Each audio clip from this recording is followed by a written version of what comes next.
ನಮಸ್ಕಾರ ಸ್ನೇಹಿತರೆ, ರೈತ ನಾಯಕ ಟಿಕಾಯತ್ಗೆ ಮಸಿ ಬಳಿದ ಪ್ರಕರಣ, ಆರೋಪಿ ಉಮಾದೇವಿ ಮನೆಯಲ್ಲಿ ಸಿಕ್ತು ಮಚ್ ಲಾಂಗ್. ಎಲ್ಲ ಮುಖ್ಯವಾದ ಮಾಹಿತಿಗಳು ಬಂದಿವೆ. ರಾಜ್ಯ ಸರ್ಕಾರದಿಂದ ಕೋವಿಡ್ ವಾರಿಯರ್ಸ್ಗೆ ಹಣ ಬಿಡುಗಡೆ, ಮತ್ತೆ ತಾರಕ್ಕೇರಿದ ಹಿಜಾಬ್ ವಿವಾದ, ಒಂದೇ ಪೋರ್ಟಲ್ ನಲ್ಲಿ ಸರ್ಕಾರಿ ಸಾಲ ಸಿಗುವಂತೆ ನರೇಂದ್ರ ಮೋದಿ ಅವರ ಯೋಜನೆ, ಮುಖ್ಯವಾದ ಮಾಹಿತಿ. ಮುಂದಿನ ಬರುವ 25 ವರ್ಷಗಳಲ್ಲಿ ಭಾರತದಲ್ಲಿ ರೈತರ ಇರುವುದಿಲ್ಲವಂತೆ, ಯಾಕೆ ಎಂಬುದನ್ನು ನೋಡೋಣ. ಎಲ್ಲ ಮುಖ್ಯವಾದ ಮಾಹಿತಿಗಳು ಬಂದಿವೆ. 4 ಜಿಲ್ಲೆಯಲ್ಲಿ ಸಂಚಾರಿ ಆಸ್ಪತ್ರೆಗೆ ಸಿಎಂ ಅವರು ಚಾಲನೆ ನೀಡಿದ್ದಾರೆ. ವಿಡಿಯೋ ಶುರು ಮಾಡೋಕ್ಕಿಂತ ಮೊದಲು ನಮ್ಮ ಚಾನಲ್ಗೆ ಸಬ್ಸ್ಕ್ರೈಬ್ ಮಾಡಿ, ಪಕ್ಕದಲ್ಲಿ ಒಂದು ಗಂಟೆ ಕಾಣಿಸುತ್ತೆ, ಅದನ್ನು ಕೂಡ ಒತ್ತಿ. ವಿಡಿಯೋಗೆ ನೀವು ಲೈಕ್ ಮಾಡಿ, ಪ್ರತಿಯೊಬ್ಬರಿಗೂ ಶೇರ್ ಮಾಡಿ. ಮೊದಲನೇ ಮುಖ್ಯವಾದ ಮಾಹಿತಿ, ರೈತ ನಾಯಕ ಟಿಕಾಯತ್ಗೆ ಮಸಿ ಬಳಿದ ಪ್ರಕರಣ, ಆರೋಪಿ ಉಮಾದೇವಿಯಲ್ಲಿ ಮನೆಯಲ್ಲಿ ಸಿಕ್ತು ಮಚ್ ಲಾಂಗ್. ಹೌದು ಸ್ನೇಹಿತರೆ, ರೈತ ನಾಯಕ ರಾಕೇಶ್ ಟಿಕಾಯತ್ ಮೇಲೆ ಮಸಿ ಬಳಿದ ಪ್ರಕರಣದಲ್ಲಿ ಪೊಲೀಸರು ಉಮಾದೇವಿಯನ್ನ ಬೆಂಗಳೂರಿನಲ್ಲಿ ಅರೆಸ್ಟ್ ಮಾಡಿದ್ದು, ಆಕೆಯ ಮನೆ ಮೇಲೆ ದಾಳಿ ನಡೆಸಿದ್ದಾರೆ. ದಾಳಿ ವೇಳೆ ಆಕೆಯ ಮನೆಯಲ್ಲಿ ಮಚ್ಚು ಲಾಂಗುಗಳು ಪತ್ತೆಯಾಗಿವೆ. ಹೌದು ಸ್ನೇಹಿತರೆ, ಶಿವಶಕ್ತಿ ಮಹಿಳಾ ಸಂಘಟನೆ ನಡೆಸುತ್ತಿರುವ ಉಮಾದೇವಿ ಗಾಂಧಿ ಭವನಕ್ಕೆ ತನ್ನ ಸಹೋದರನಾದ ಶಿವಕುಮಾರ್ ಎನ್ನುವರನ್ನ ತಂದಿದ್ದಳು. ಟಿಕಾಯತ್ಗೆ ಮಸಿ ಬಳಿಕ ಪ್ರಕರಣದಲ್ಲಿ ಶಿವಕುಮಾರ್ ಅವರು 2ನೇ ಆರೋಪಿಯಾಗಿದ್ದರು. ಈತ ವಿಚಾರಣೆ ವೇಳೆ ಉಮಾದೇವಿ ನನ್ನನ್ನ ಕರೆ ತಂದಿದ್ದು ಎಂದು ಹೇಳಿದ್ದಾನೆ. ಇದೇ ಒಂದು ಹಿನ್ನೆಲೆಯಲ್ಲಿ ಹೈಗ್ರೌಂಡ್ಸ್ ಪೊಲೀಸರು ಉಮಾದೇವಿಯನ್ನ ಅರೆಸ್ಟ್ ಮಾಡಿ ಹೆಬ್ಬಾಳದಲ್ಲಿರುವ ಆಕೆ ಮನೆ ದಾಳಿ ನಡೆಸಿದ್ದಾರೆ. ಮನೆಯಲ್ಲಿ 7 ಮಚ್ಚು ಮತ್ತು ಲಾಂಗುಗಳು ಪತ್ತೆಯಾಗಿದೆ. ಈಗ ಪೊಲೀಸರು ಅವುಗಳನ್ನು ವಶಕ್ಕೂ ಕೂಡ ಪಡೆದಿದ್ದಾರೆ. ಇನ್ನು ಇದೇ ಸಮಯದಲ್ಲಿ ತಪಾಸಣೆಗೆ ಒಳಗಾಗಿದ್ದ ಆರೋಪಿಗಳು ಒಂದು ಶಾಕಿಂಗ್ ನ್ಯೂಸ್ ಅನ್ನು ಕೂಡ ಹೇಳಿದ್ದಾರೆ. ಹೌದು ಸ್ನೇಹಿತರೆ, ಫಾರ್ಮರ್ ನ್ಯಾಷನಲ್ ಲೀಡರ್ ಆದ ರಾಕೇಶ್ ಟಿಕಾಯತ್ ಮೇಲೆ ಮಸಿ ಹಾಕಿದ ಹಲ್ಲೆ ಪ್ರಕರಣದಲ್ಲಿ ಸಾಕಷ್ಟು ಈಗ ಟ್ವಿಸ್ಟ್ ಸಿಕ್ಕಿದೆ. ಹೌದು ಸ್ನೇಹಿತರೆ, 3 ಆರೋಪಿಗಳನ್ನ 5 ದಿನಗಳ ಕಾಲ ವಿಚಾರಣೆ ನಡೆಸಿರೋ ಪೊಲೀಸರಿಗೆ ಅವರು ಏಕೆ ಈ ಒಂದು ಕೃತ್ಯ ಯಾಕೆ ಎಸಗಿದ್ರು ಎನ್ನುವ ಬಯಲಾಗಿದೆ. ಹೌದು ಸ್ನೇಹಿತರೆ, ಪ್ಲಾನ್ ಮಾಡಿದ್ದೇ ಬೇರೆ ಆಗಿದ್ದೇ ಬೇರೆ ಅನ್ನೋ ಒಂದು ಶಾಕಿಂಗ್ ವಿಚಾರ ಕೂಡ ಹೊರಬಂದಿದೆ. ಹೌದು ಸ್ನೇಹಿತರೆ, ವಿಚಾರಣೆಯಲ್ಲಿ ಆರೋಪಿಗಳು ಮಾತನಾಡಿದ್ದು, ಈ ಒಂದು ಮಸಿ ಹಾಕುವ ಪ್ಲಾನ್ ಕೋಡಿಹಳ್ಳಿ ಚಂದ್ರಶೇಖರ್ ಅವರ ಮೇಲೆ ಹಾಕಿದ್ದು. ಆದರೆ ಅವತ್ತು ಪ್ರೆಸ್ ಮೀಟಿಂಗ್ ನಲ್ಲಿ ಕೋಡಿಹಳ್ಳಿ ಚಂದ್ರಶೇಖರ್ ಅವರು ಬಂದಿರಲಿಲ್ಲ. ಹಾಗಾಗಿ ಟಿಕಾಯತ್ಗೆ ಮಸಿ ಹಾಕಿರೋದಾಗಿ ಬಾಯಿ ಬಿಟ್ಟಿದ್ದಾರೆ ಸ್ನೇಹಿತರೆ. ಇದೊಂದು ಮುಖ್ಯವಾದ ಮಾಹಿತಿಯಾಗಿತ್ತು. ಇನ್ನು ಮತ್ತೊಂದು ಮುಖ್ಯವಾದ ಮಾಹಿತಿ, ಕೋವಿಡ್ ವಾರಿಯರ್ಸ್ ಗಳಾಗಿ ಕರ್ತವ್ಯ ನಿರ್ವಹಿಸಿ ಮೃತಪಟ್ಟಂತವರಿಗೆ ರಾಜ್ಯ ಸರ್ಕಾರದಿಂದ ಪರಿಹಾರ ಹಣ ಬಿಡುಗಡೆ. ಹೌದು ಸ್ನೇಹಿತರೆ, ರಾಜ್ಯದ ಸರ್ಕಾರಿ ಪ್ರೌಢಶಾಲೆಗಳಲ್ಲಿ ಕೋವಿಡ್ ವಾರಿಯರ್ ಗಳಾಗಿ ಕರ್ತವ್ಯ ನಿರ್ವಹಿಸಿ ಮೃತಪಟ್ಟಿರುವ ಸರ್ಕಾರಿ ನೌಕರರಿಗೆ ಶಿಕ್ಷಣ ಇಲಾಖೆ ಪರಿಹಾರ ಹಣವನ್ನ ಬಿಡುಗಡೆ ಮಾಡಿದೆ. ಹೌದು ಸ್ನೇಹಿತರೆ, ಇದೀಗ ತಾನೇ ಬಂದ ಮುಖ್ಯವಾದ ಮಾಹಿತಿ. ರಾಜ್ಯದಲ್ಲಿ ಕೊರೋನಾ ವಾರಿಯರ್ಗಳಾಗಿ ಕರ್ತವ್ಯ ನಿರ್ವಹಿಸಿ ಮೃತಪಟ್ಟಿರುವ ಸರ್ಕಾರಿ ನೌಕರರಿಗೆ ಪರಿಹಾರ ನೀಡಲು 6.9 ಕೋಟಿ ರೂಪಾಯಿ ಬಿಡುಗಡೆ ಮಾಡಿ ಶಿಕ್ಷಣ ಇಲಾಖೆ ಆದೇಶ ಹೊರಡಿಸಿದೆ. ರಾಜ್ಯದ 9 ಜಿಲ್ಲೆಗಳಲ್ಲಿ 23 ನೌಕರರು ಕೊರೋನಾ ಸಂದರ್ಭದಲ್ಲಿ ಕೋವಿಡ್ ವಾರಿಯರ್ಗಳಾಗಿ ಕರ್ತವ್ಯವನ್ನ ನಿರ್ವಹಿಸಿದ್ದಾರೆ. ಇದೇ ವೇಳೆ ಆ ಒಂದು ನೌಕರರು ಕೋವಿಡ್ನಿಂದ ಮೃತವೂ ಕೂಡ ಪಟ್ಟಿದ್ದಾರೆ. 2022-23ನೇ ಸಾಲಿನಲ್ಲಿ ಪ್ರೌಢಶಾಲೆಗಳ ಸಾದಿಲ್ವಾರು ವೆಚ್ಚವಾಗಿ ಒಟ್ಟಾರೆ 24 ಕೋಟಿ ರೂಪಾಯಿ ನಿಗದಿಪಡಿಸಲಾಗಿದೆ. ಇದರಲ್ಲಿ ಕೋವಿಡ್ನಿಂದ ಮೃತಪಟ್ಟ ನೌಕರರಿಗೂ ಕೂಡ ಪರಿಹಾರ ಧನ ಬಿಡುಗಡೆ ಮಾಡುವಂತೆ ಶಿಕ್ಷಣ ಇಲಾಖೆ ಆಯುಕ್ತರಿಗೆ ಸೂಚಿಸಿದ್ದಾರೆ. ಇನ್ನು ಇದೇ ನಡುವೆ ಮತ್ತೊಂದು ಶಾಕಿಂಗ್ ಸುದ್ದಿ, ಮತ್ತೆ ತಾರಕ್ಕೇರಿದೆ ಹಿಜಾಬ್ ವಿವಾದ. ಮಂಗಳೂರಿನಲ್ಲಿ 24 ವಿದ್ಯಾರ್ಥಿನಿಯರಿಗೆ ನಿರ್ಬಂಧ ವಿಧಿಸಿದ್ದಾರೆ ಕಾಲೇಜು ಪ್ರಾಂಶುಪಾಲರು. ಹೌದು ಸ್ನೇಹಿತರೆ, ಮಂಗಳೂರಿನ ದಕ್ಷಿಣ ಕನ್ನಡ ಜಿಲ್ಲೆಯಲ್ಲಿ ಮತ್ತೆ ಹಿಜಾಬ್ ವಿವಾದ ಆರಂಭವಾಗಿದ್ದು, ಹಿಜಾಬ್ಗೆ ಪಟ್ಟು ಹಿಡಿದಿದ್ದ 24 ವಿದ್ಯಾರ್ಥಿನಿಯರಿಗೆ ಕಾಲೇಜಿನಿಂದಲೇ ನಿರ್ಬಂಧ ವಿಧಿಸಿರುವ ಘಟನೆ ಉಪ್ಪಿನ ಗಂಡಿಯಲ್ಲಿ ಮತ್ತೆ ನಡೆದಿದೆ. ಹೌದು ಸ್ನೇಹಿತರೆ, ಹಿಜಾಬ್ ಧರಿಸಿಕೊಂಡು ಕಾಲೇಜ್ಗೆ ಬರುವಂತಿಲ್ಲ ಎಂದು ಕಾಲೇಜು ಆಡಳಿತ ಮಂಡಳಿ ಹಲವು ಬಾರಿ ಸೂಚನೆ ನೀಡಿದರೂ ಕೂಡ 24 ವಿದ್ಯಾರ್ಥಿನಿಯರು ತಮಗೆ ಹಿಜಾಬ್ ಧರಿಸಲು ಅವಕಾಶ ನೀಡಲೇಬೇಕು ಎಂದು ಪಟ್ಟು ಹಿಡಿದಿದ್ದರು.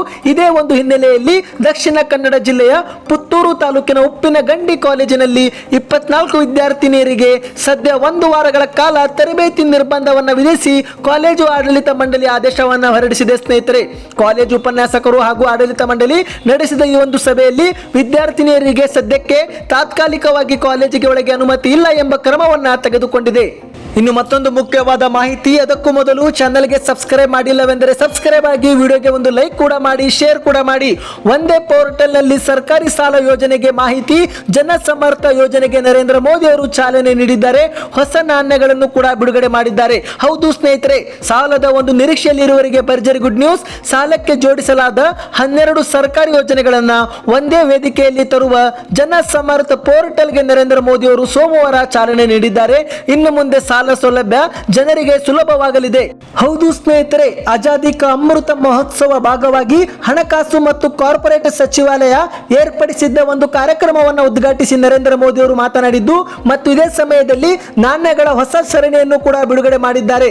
ಹೌದು ಸ್ನೇಹಿತರೆ, ಒಟ್ಟಾರೆ ಈ ಒಂದು ಜನಸಮರ್ಥ ಪೋರ್ಟಲ್ ನಲ್ಲಿ 12 ಸರ್ಕಾರಿ ಯೋಜನೆಗಳು ಪ್ರದರ್ಶಿತವಾಗಲಿದೆ ಮತ್ತು ಈ ಒಂದು ಸರ್ಕಾರದ ಸಾಲದ ಪ್ರಯೋಜನ ಪಡೆಯಲು ಜನರು ಪದೇ ಪದೇ ಒಂದೇ ಪ್ರಶ್ನೆಯನ್ನ ಕೇಳುವ ಅಗತ್ಯವನ್ನು ಇದು ನಿವಾರಿಸುತ್ತದೆ ಎಂದು ನಿರ್ಮಲಾ ಸೀತಾರಾಮನ್ ಅವರು ಕೂಡ ಕಾರ್ಯಕ್ರಮದಲ್ಲಿ ಮಾತನಾಡಿದ್ದಾರೆ. ಬನ್ನಿ ಸ್ನೇಹಿತರೆ, ಏನಿದು ಪೋರ್ಟಲ್ ಎಂಬುದನ್ನು ನೋಡೋಣ. ಜನಸಮರ್ಥ portal end to end delivery ವೇದಿಕೆಯಾಗಲಿದೆ. ಹೌದು ಸ್ನೇಹಿತರೆ, ಪ್ರಕ್ರಿಯೆ ಸುಗಮವಾಗಿರುವುದರಿಂದ ಹೆಚ್ಚು ಜನರು ಸಾಲ ಪಡೆಯಲು ಮುಂದೆ ಬರಲಿದ್ದಾರೆ. ಈ ಒಂದು ಪೋರ್ಟಲ್ ಜನರು ಕಚೇರಿಗಳಿಗೆ ಅಲೆಯುವ ಸಮಯವನ್ನು ಕೂಡ ಕಡಿಮೆ ಮಾಡಲಿದೆ ಮತ್ತು ಫಲಾನುಭವಿಗಳಿಗೆ ಸುಗಮವಾಗಿ ಸಾಲ ಮಂಜೂರು ಮಾಡಲು ನೆರವಾಗಲಿದೆ. ಇನ್ನು ಮತ್ತೊಂದು ಮುಖ್ಯವಾದ ಮಾಹಿತಿ ಹತ್ತಿರ ಕೂಡ ಹೋಗೋಣ. ಸದ್ಗುರು ಪ್ರಕಾರ ಮುಂದಿನ 25 ವರ್ಷಗಳಲ್ಲಿ ಭಾರತದಲ್ಲಿ ರೈತರೇ ಇರೋದಿಲ್ಲವಂತೆ. ಯಾಕೆ ಎಂಬುದನ್ನು ನೋಡೋಣ. ಹೌದು ಸ್ನೇಹಿತರೆ, ಮೊದಲಿನಿಂದಲೂ ಕೃಷಿ ಪ್ರಧಾನ ದೇಶವಾದ ಭಾರತ ರೈತರೇ ನಮ್ಮ ದೇಶದ ಬೆನ್ನೆಲುಬು ಎಂದು ನಾವು ಹಿಂದಿನಿಂದಲೂ ಕೂಡ ಅನುಸರಿಸಿಕೊಂಡು ಬಂದಿದ್ದೇವೆ. ಆದರೆ ಇಂದಿನ ಪರಿಸ್ಥಿತಿಗಳು ಭಿನ್ನವಾಗಿವೆ. ತಂತ್ರಜ್ಞಾನ ಸಾಕಷ್ಟು ಅಭಿವೃದ್ಧಿಗೊಂಡಿದೆ. ವೈವಿಧ್ಯಮಯ ಕೈಗಾರಿಕೆಗಳು ತಲೆ ಎತ್ತುತ್ತಿದ್ದು ವಿವಿಧ ಕ್ಷೇತ್ರಗಳಲ್ಲಿ ಹೆಚ್ಚು ಉದ್ಯೋಗಾವಕಾಶಗಳು ಸೃಷ್ಟಿಯಾಗುತ್ತಿವೆ. ಇದು ನಿಜಕ್ಕೂ ಅಭಿವೃದ್ಧಿಯತ್ತ ದೇಶ ನಡೆಯುತ್ತಿರುವ ಸೂಚನೆ ಆದರೂ ಕೂಡ ಒಂದು ಕಡೆ ರೈತ ವೃತ್ತಿ ನಿಧಾನವಾಗಿ ಕಣ್ಮರೆಯಾಗುತ್ತಿದೆ ಎಂದರೂ ಕೂಡ ತಪ್ಪಾಗಲಾರದು. ಹೌದು ಸ್ನೇಹಿತರೆ, ಇದಕ್ಕೆ ಸಂಬಂಧಿಸಿದಂತೆ ಈಶಾ ಫೌಂಡೇಶನ್ ಸಂಸ್ಥೆಯ ಸಂಸ್ಥಾಪಕರಾದ ಸದ್ಗುರು ಜಗ್ಗಿ ವಾಸುದೇವ್ ಅವರು ತಮ್ಮದೇ ಆದ ನಿಲುವೊಂದನ್ನು ವ್ಯಕ್ತಪಡಿಸಿದ್ದಾರೆ. ಮಾಧ್ಯಮವೊಂದಕ್ಕೆ ನೀಡಿರುವ ಸಂದರ್ಶನದಲ್ಲಿ ಸದ್ಗುರು ಅವರು ಮಾತನಾಡಿದ್ದು, ಇಂದಿನ ಪರಿಸ್ಥಿತಿ ಹೀಗೆ ಮುಂದುವರೆದರೆ ಮುಂದಿನ 25 ವರ್ಷಗಳಲ್ಲಿ ರೈತರು ಎಂಬುವರೇ ಯಾರು ಇರೋದಿಲ್ಲ ಎಂಬ ಚಿಂತನೆ ವ್ಯಕ್ತಪಡಿಸಿದ್ದಾರೆ. ಹಾಗಾಗಿ ಅವರು ಕೃಷಿಯನ್ನ ಹೆಚ್ಚು ಆಕರ್ಷಣೀಯ ಕಸಬನ್ನಾಗಿ ರೂಪಿಸುವ ಅವಶ್ಯಕತೆ ಇದೆ ಎಂದು ಹೇಳುತ್ತಾರೆ. ಇಂದಿನ ಯುವ ಪೀಳಿಗೆ ಈ ಒಂದು ವೃತ್ತಿಯನ್ನ ತಮ್ಮ ಕರಿಯರ್ ಅನ್ನಾಗಿ ಆಯ್ದುಕೊಳ್ಳಬೇಕಾದಂತ ವಾತಾವರಣ ಸೃಷ್ಟಿಯಾಗಿರಬೇಕಾಗಿರುವುದಾಗಿ ಅವರು ಹೇಳಿದ್ದಾರೆ ಸ್ನೇಹಿತರೆ. ಮತ್ತು ಇದೇ ಸಮಯದಲ್ಲಿ ಮುಂದುವರಿದ ಮಾತನಾಡಿದ ಇವರು, ರಾಜ್ಯದಲ್ಲಿ ದೇಶದಲ್ಲಿ ಕೇವಲ 2% ರೈತರು ಮಾತ್ರ ತಮ್ಮ ಮಕ್ಕಳು ತಮ್ಮ ರೀತಿಯಲ್ಲಿ ರೈತ ಆಗಬೇಕೆಂದು ಬಯಸುತ್ತಿಲ್ಲ. ಅದರಂತೆ ಮಕ್ಕಳು ಕೂಡ ತಮ್ಮ ಅಪ್ಪನಂತೆ ರೈತನಾಗಬೇಕೆಂದು ಕೂಡ ಬಯಸುತ್ತಿಲ್ಲ ಎಂದು ಸಮೀಕ್ಷೆಯೊಂದು ಹೇಳಿದೆ ಸ್ನೇಹಿತರೆ. ಇದನ್ನ ಹೋಗಲಾಡಿಸಬೇಕಾದುದು ಮುಖ್ಯವಾಗಿದೆ. ಅದನ್ನ ಸಾಧಿಸಬೇಕೆಂದರೆ ನಾವು ಕೃಷಿಯನ್ನ ಲಾಭದಾಯಕ ಪ್ರಕ್ರಿಯೆಯನ್ನಾಗಿ ಪರಿವರ್ತಿಸದೆ ಹೊರತು ಯಾವುದೇ ಅನ್ಯ ಮಾರ್ಗವಿಲ್ಲ ಎಂದು ಹೇಳಿದ್ದಾರೆ. ನಿಮ್ಮ ಅನಿಸಿಕೆಯನ್ನು ಕಮೆಂಟ್ ಮಾಡಿ. ಮತ್ತೊಂದು ಮುಖ್ಯವಾದ ಮಾಹಿತಿ, ರಾಜ್ಯದ ಗ್ರಾಮೀಣ ಜನತೆಗೆ ಸಿಎಂ ಅವರು ಗುಡ್ ನ್ಯೂಸ್ ಅನ್ನ ನೀಡಿದ್ದಾರೆ. 4 ಜಿಲ್ಲೆಗಳಲ್ಲಿ ಸಂಚಾರಿ ಆಸ್ಪತ್ರೆಗೆ ಸಿಎಂ ಅವರು ಚಾಲನೆ ನೀಡಿದ್ದಾರೆ. ಹೌದು ಸ್ನೇಹಿತರೆ, ರಾಜ್ಯ ಸರ್ಕಾರ ಜನತೆಗೆ ಮತ್ತೊಂದು ಸಿಹಿ ಸುದ್ದಿ ನೀಡಿದ್ದು, ಕರ್ನಾಟಕದ 4 ಜಿಲ್ಲೆಗಳಲ್ಲಿ ಪ್ರಾಯೋಗಿಕವಾಗಿ ಸಂಚಾರಿ ಆಸ್ಪತ್ರೆಯನ್ನು ಆರಂಭಿಸಲಾಗಿದ್ದು ಶೀಘ್ರವೇ ಎಲ್ಲ ಜಿಲ್ಲೆಗಳಿಗೂ ಕೂಡ ವಿಸ್ತರಿಸುತ್ತೇವೆ ಎಂದು ಸಿಎಂ ಬಸವರಾಜ ಬೊಮ್ಮಾಯಿ ಅವರು ಮಾತನಾಡಿದ್ದಾರೆ. ಹೌದು ಸ್ನೇಹಿತರೆ, ಬೆಂಗಳೂರಿನ ವಿಧಾನಸೌಧದ ಮುಂಭಾಗದಲ್ಲಿ ಆರೋಗ್ಯ ಮತ್ತು ಕುಟುಂಬ ಕಲ್ಯಾಣ ಇಲಾಖೆಯ ರೋಟರಿ ಬೆಂಗಳೂರು ಹೈಗ್ರೌಂಡ್ ಸಹಯೋಗದಲ್ಲಿ ಇನ್ಫೋಸಿಸ್ ಫೌಂಡೇಶನ್ ಕೂಡ ಮಾಡಿರುವ ಸಂಚಾರಿ ಪ್ರಯೋಗಾಲಯವನ್ನು ಲೋಕಾರ್ಪಣೆ ಮಾಡಿ ಸಿಎಂ ಅವರು ಮಾತನಾಡಿದ್ದು, ಬಜೆಟ್ ನಲ್ಲಿ ಘೋಷಣೆ ಮಾಡಿರುವಂತೆ 4 ಜಿಲ್ಲೆಗಳಲ್ಲಿ ಮೊಬೈಲ್ ಆಸ್ಪತ್ರೆ ಅಂದರೆ ಸಂಚಾರಿ ಆಸ್ಪತ್ರೆ ಆರಂಭಿಸಿದ್ದೇವೆ.